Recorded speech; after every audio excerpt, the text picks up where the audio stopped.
찬송가 430장입니다.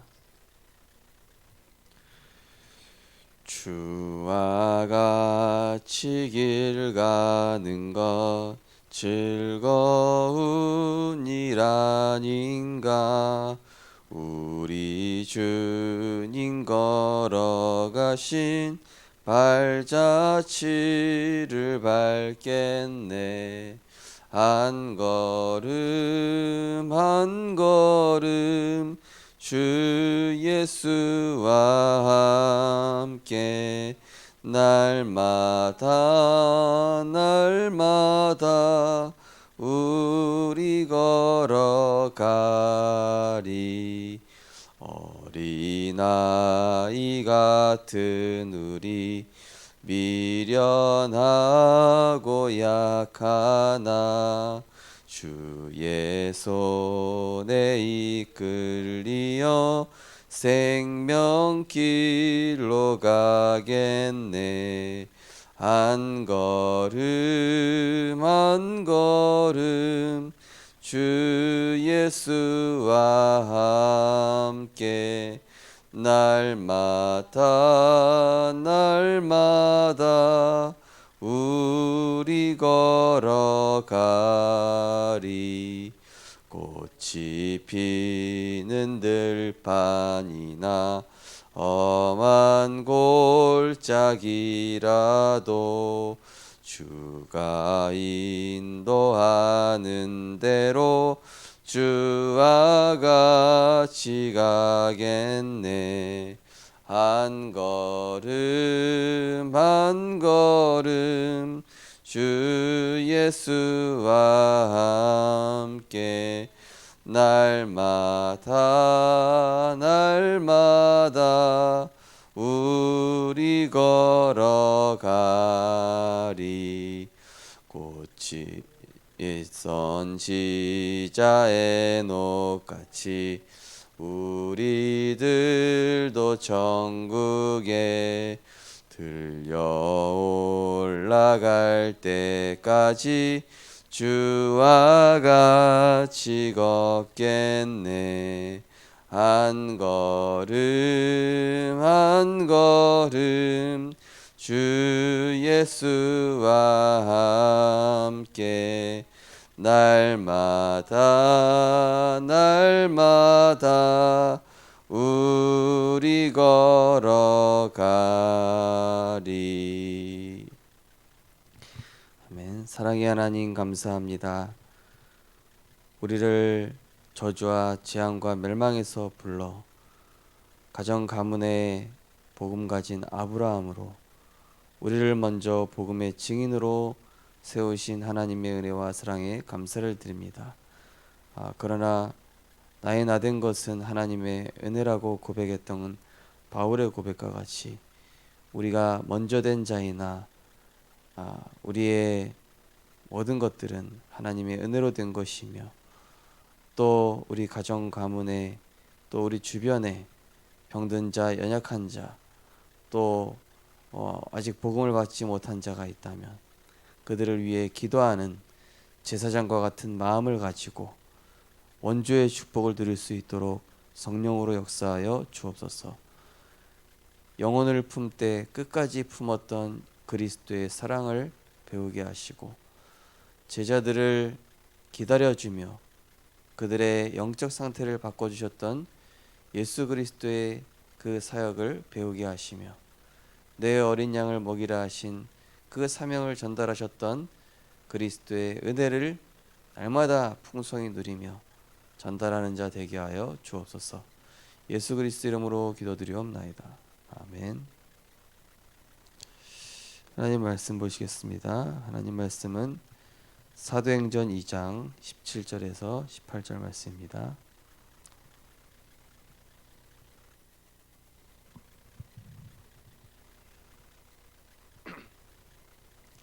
사도행전 2장 17절에서 18절 말씀입니다.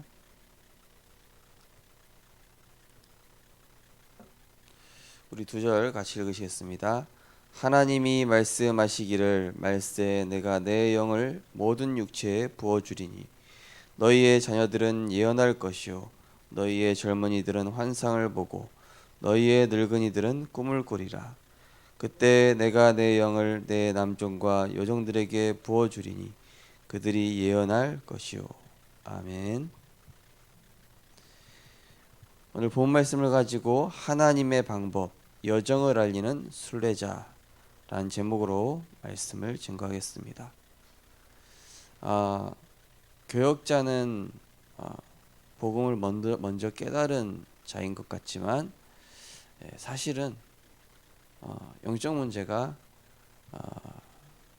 심각한 사람인데 하나님이 은혜를 주셨기 때문에 이렇게 교역자로 섬길 수 있게 된 것이고, 또 저의 과거를 돌아봐도 참 부족하고 모자라고 아무것도 가진 거 없는 사람인데 세계 복음화를 위해서 아무것도 없어도 하나님이 은혜 주시면 될 수 있다라는 것을 보여주시기 위해서 부르신 것 같다는 생각이 듭니다. 그래서 우리 성도님들께서 어디 가서 이 복음을 소개하실 때는 반드시 하나님의 은혜를 먼저 얘기하시기 바랍니다. 하나님의 은혜라는 것은 무엇입니까? 아무 조건 없이 나와 상의하지 않으시고 하나님께서 그리스도를 보내사 허물과 죄로 죽을 수밖에 없었던 우리에게 생명을 주시고 또 이 구원을 주시고 하나님 자녀 삼아 주신 것도 감사한데 우리를 쓸모없는 일을 위해 살아가는 자가 아니라 우리가 전도자로 살아가게 되고 세계복음화를 위한 순례자로 살아가게 된 것을 우리가 알리는 것이죠. 우리가 복음을 알아가면 알아갈수록 배우는 것이 하나님의 사랑인 것 같습니다. 하나님의 사랑을 이제 아가페 사랑, 조건 없는 사랑, 희생적인 사랑, 또 끝까지 품어주시는 영원한 사랑이라고 합니다.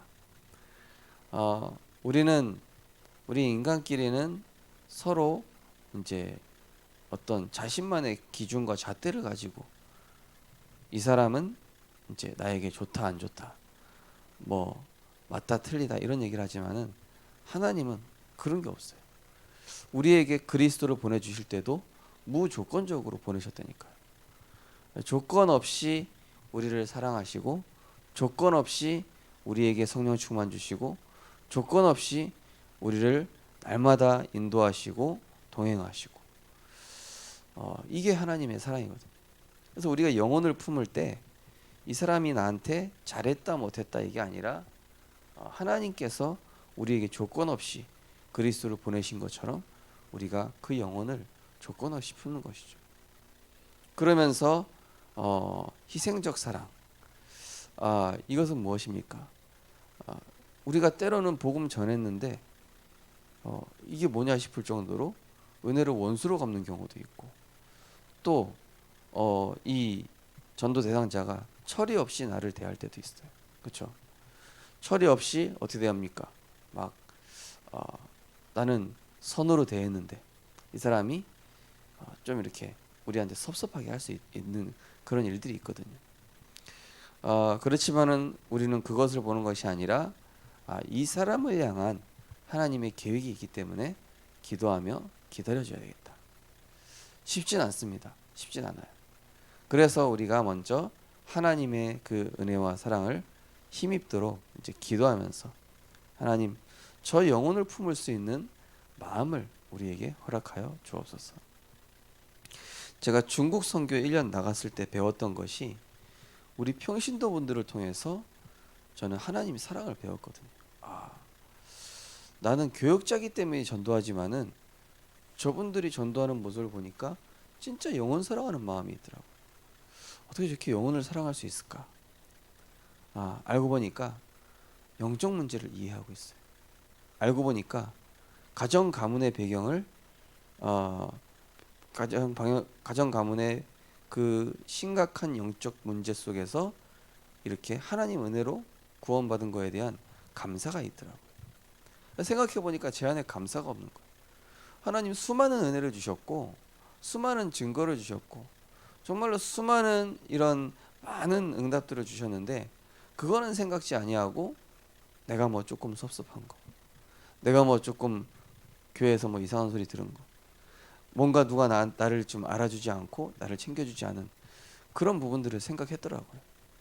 근데 복음을 깨닫고 보니까 아, 내가 받은 은혜가 훨씬 많은데 왜 그런 감사는 생각지 아니하고 그런 작은 거, 그게 이제 사단의 전략이라는 사실을 알게 됐죠. 아, 사단은 수많은 수백 가지 많은 은혜를 받았음에도 작은 거 하나로 섭섭하게 만드는 게 이게 사탄의 전략이었구나.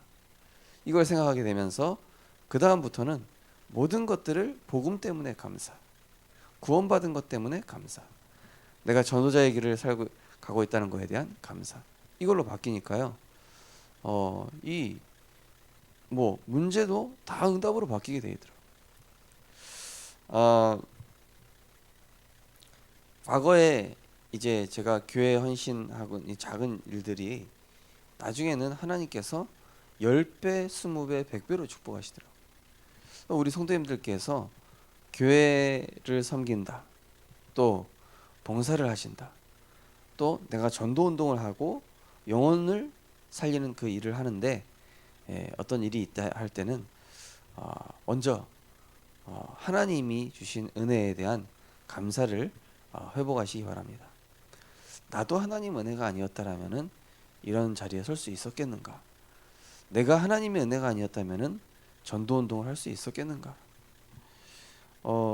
저는 참 전도 운동을 하면서 보니까 진짜 이 복음을 전하고 건강하게 사역할 수 있다는 게 참 하나님의 은혜다, 이런 생각을 할 때가 참 많은 것 같습니다. 그리고 하나님께서는 끝까지 사랑하시는 그 사랑이 있습니다. 영원한 사랑, 변치 않는 사랑. 우리는 순간순간 나랑 안 맞으면은 막 이렇게 바꾸고, 나랑 안 맞으면은 배척하고, 나랑 안 맞으면은 막 이렇게 거리를 두고 이러기도 하지 않습니까? 저도 사실 보면은 좀 그런 부분들이 있거든요. 그런데 우리가 이 복음을 알수록 어떻게 됩니까? 하나님께서는 내가 어제 잘했다고 해서 오늘 은혜를 주시고, 내가 어제 전도를 했기 때문에 오늘 은혜를 주시는 게 아니라 날마다 동일한 은혜를 주고 계셔요. 참 신기한 거죠.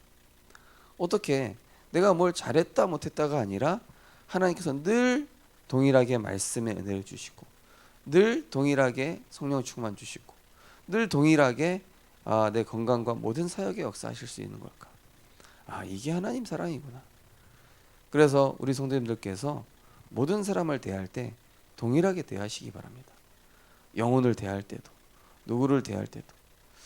왜냐? 하나님 변치 않으시거든. 그리스도는 끝까지 우리를 인도하시고 지키시고 보호하셔서 세계복음화의 여정으로 인도해 나가시는 줄 믿으시기 바랍니다. 하나님 절대 포기하지 않으세요. 하나님 끝까지 지키십니다. 오늘 기도처에 보시면은 나는 하나님의 여정을 가며 이 여정을 알리는 순례자입니다.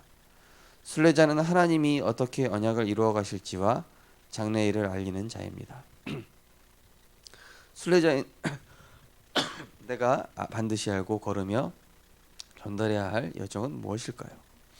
첫 번째, 순례자의 여정. 하나님이 아브라함 가정을 불러서 주신 원조의 여정, 제사장 지파 모세를 불러서 주신 회복의 여정, 주의 종 사무엘을 불러서 주신 성취의 여정, 엘리야와 엘리사를 불러서 주신 정복의 여정, 베드로와 바울을 불러서 주신 완성의 여정이었습니다. 하나님은 하나님의 언약을 반드시 이루시기 때문에 여정 속에는 하나님의 방법이 들어 있습니다. 아브라함 가정을 부르셨을 때 하나님의 방법은 이 일방적인 하나님의 사랑이었습니다. 아브라함 가정 가문이 우상 숭배하는 가정이었습니다. 그죠? 이때에 하나님께서는 아브라함에게 단을 쌓는 비밀을 허락하시면서 100세 때 낳은 이삭을 통해서 그리스도 이 수양을 완전히 각인시키셨죠. 그러면서 이 모세를 부르셨을 때는 모세 인생을 회복시키시면서 이스라엘 전체를 회복시키셨어요. 그러니까 한마디로 모세 인생을 회복시키시면서 모세의 미션을 알려주신 거예요. 너의 인생이 그렇게 회복될 수 없는 인생이었던 것처럼 이스라엘 430년 동안 노예 생활한 이스라엘 백성을 내가 회복시킬 것이다. 이 양의 피, 그리스도의 언약의 피를 통해서 회복시키시는 하나님의 사랑을 네가 체험한 것처럼 저 백성들에게 체험시켜라. 그죠? 그 한마디로 우리 성도님들께서 내가 체험한 그리스도의 사랑, 우리 가정 가문의 문제 속에서 나를 해방시키시고 구원하신 그 사랑을 전달하라는 것이죠. 사무엘을 불러서는 성취의 여정이라고 하셨습니다.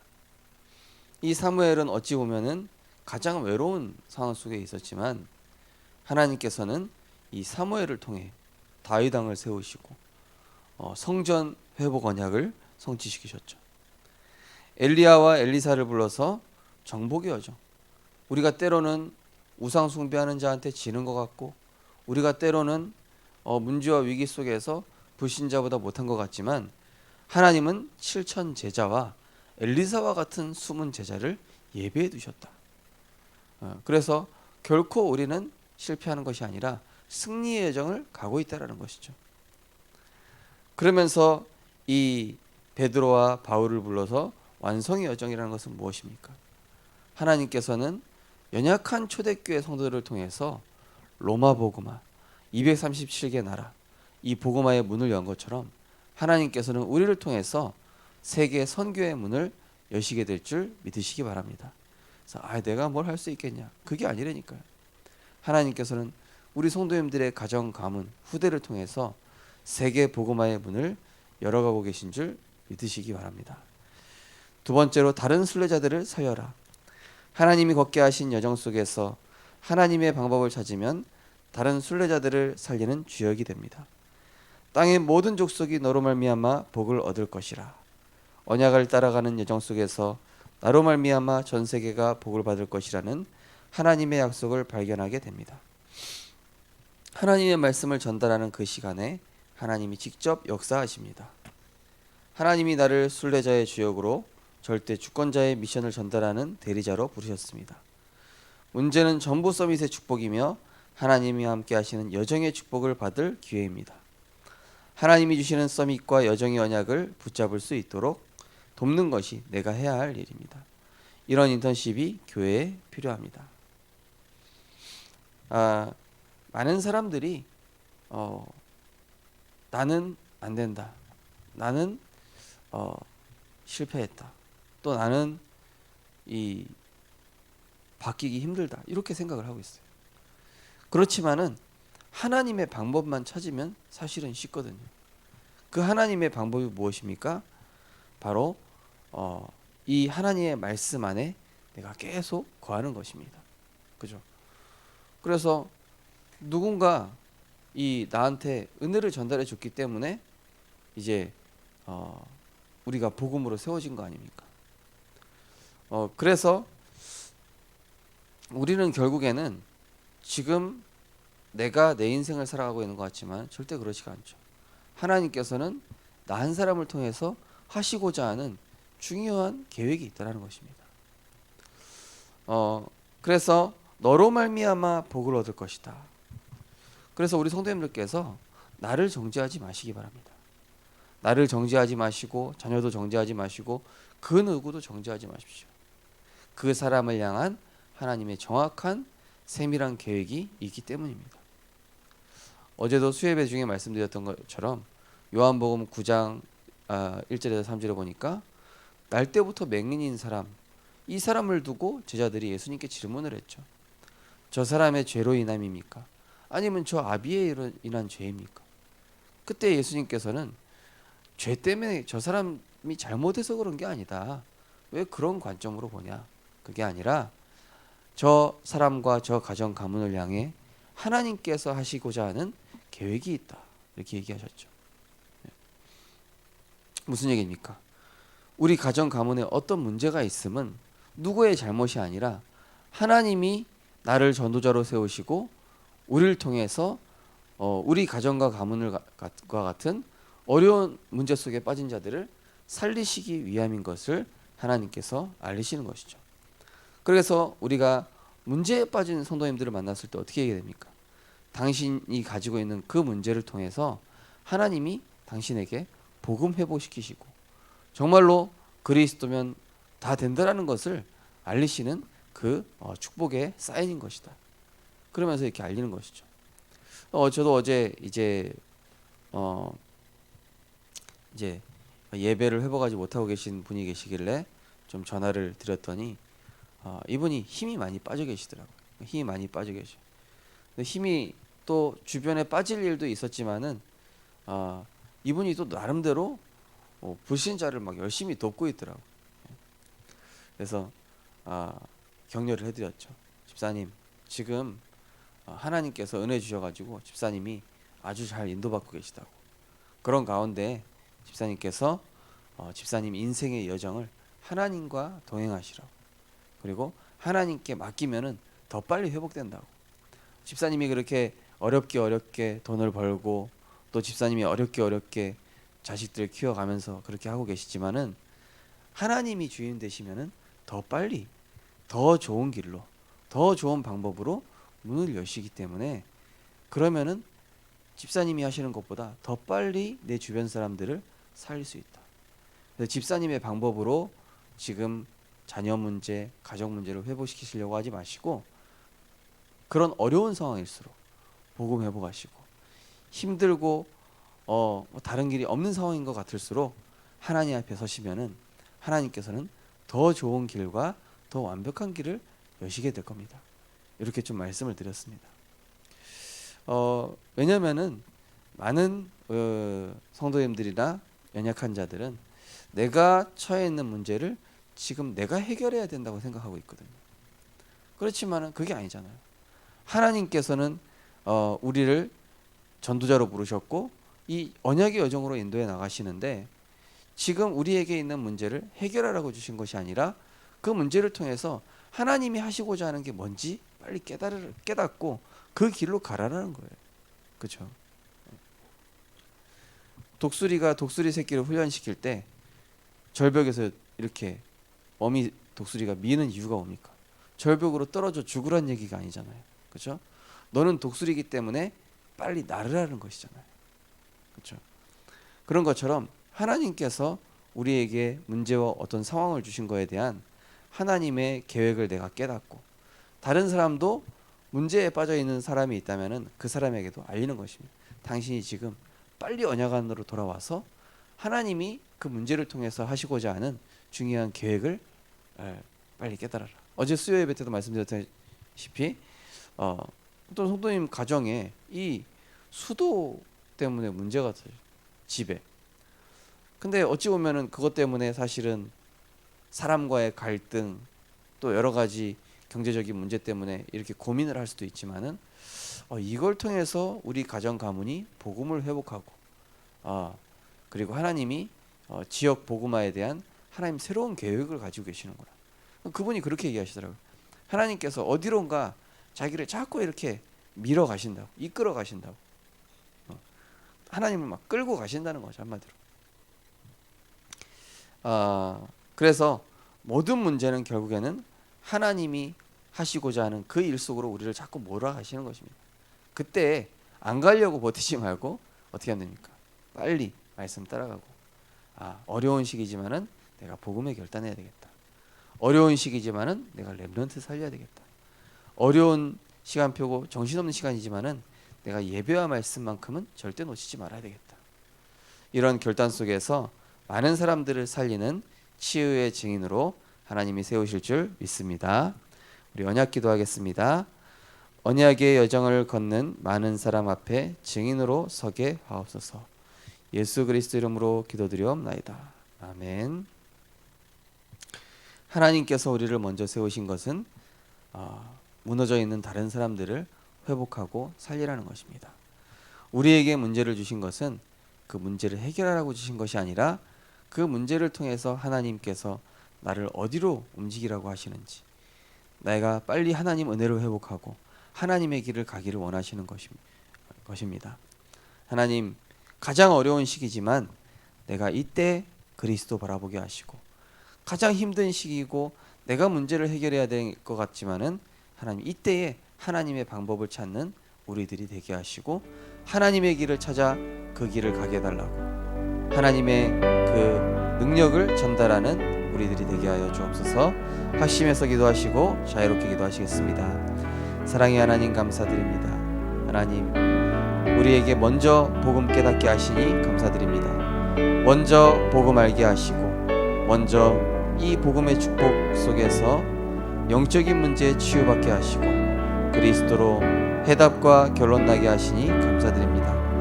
하나님 우리 주변에 많은 어려움을 겪는 사람들이 있습니다. 하나님 그들에게 살리는 해답 오직 그리스도를 증거하게 하여 주옵소서. 우리 주변에 부지 중에 어려움을 당하고 우리 주변에 그리스도에 대한 해답이 없어 고통받는 자들이 있습니다. 우리 주변에는 영적인 문제가 무엇인지 몰라서 방황하고 다른 해답을 찾아 방황하는 자들이 있습니다.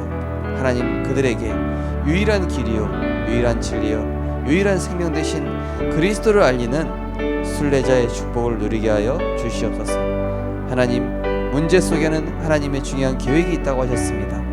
그 문제 속에서 다른 방법 내 노력이 아니라 하나님이 준비하신 길 하나님이 준비하신 여정 하나님이 주신 그 말씀 속에서 하나님의 계획을 발견할 수 있는 눈을 열어주시옵시고 정말로 문제 속에 빠져있는 자들에게 그리스도로 해답을 주고 힘을 주고 기다려주는 가운데 하나님께서 그 영혼을 일으키실 때까지 기도하고 기다릴 수 있도록 무엇보다 많은 사람들 앞에서 그리스도의 증인으로 설 수 있도록 하나님께서 축복하여 주시옵소서. 하나님의 은혜와 축복을 전달하게 하여 주옵소서. 감사를 회복하게 하여 주시옵소서. 그리스도의 풍성한 은혜를 날마다 누리며 전달하게 하여 주시옵소서.